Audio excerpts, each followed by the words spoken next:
The Fed is losing control. The big question is, who on earth is going to replace their ability to make real meaningful policy decisions on the U.S. economy?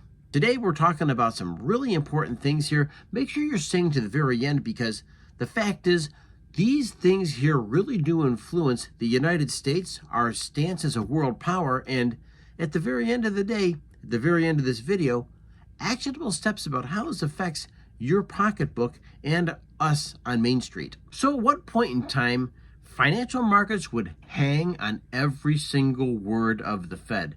But lately, the silence is louder than saying anything. And Powell's been really quiet, beyond saying that he's appointed by the president. He is appointed by Biden. His job is to oversee the economy, particularly our money system, and he's also has a term that he's not about to end anytime soon, no matter how much harassment the President of the United States gives him, and as much pressure as Trump is giving him right now. Consider a couple of really important insights here that I wanted to share with you, because Powell's latest speech and silence really does have a lot of market volatility. You'll notice he's not going to exercise any kind of a discussion in public with the President of the United States. And the president, we know, is rather of a showman when he addresses people, when he wants to stir up the trouble. He loves to instigate. That's part of the Trump style, whether you like it, whether you're not, you just kind of accept it as maybe part of being the brash politician. But the fact is, the BRICS and China are signaling an independent monetary path. In other words, they're trying to undermine the US dollar. And it's kind of a scary move, because we know China has big ambitions, and China also has a one party, one message mentality. And the people there and the politicians there appear that they're on the same page, although deep inside, they know that they're hurting right now.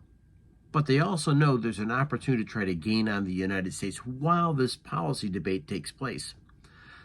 Third, increase in the IMF, the International Monetary Fund, and bond investor criticism of the Fed's lagging policy is coming under some additional scrutiny as well. So these are real things here affecting the way the Fed and the U.S. government is functioning right now.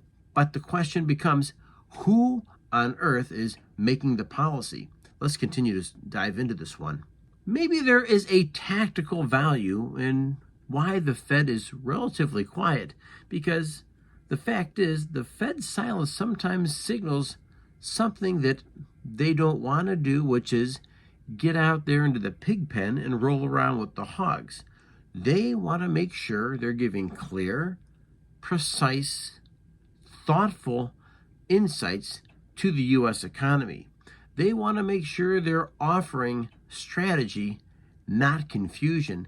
And once again, in a back and forth with various politicians, including the president, the Fed believes they do have an upper hand in controlling the messaging that Trump seems to not be in control of whatsoever. If I could give you an insight here, make sure that the viewers here are paying real close attention to real yields, and not just CPI or not just cuts. The fact is, there's much more to the story going on here at the Fed beyond some of the things that are very easy to read, right? According to Mohammed El-Arian, the Fed is now reacting, not leading. And from a guy who really understands bond markets, it's kind of an interesting insight, because the fact is, we don't know exactly who's calling the shots. Is it the president's rhetoric? Is it Powell? Is it somewhere in between? Is it being negotiated and open? Or does the Fed really have a handle on the next moves? That's a great question to ask. And with that, I need you to make sure you're making comments here, because your comments do matter. Secondly, your insights do matter. And most of all, hit like, hit subscribe. When you hit like, you feed Charlie.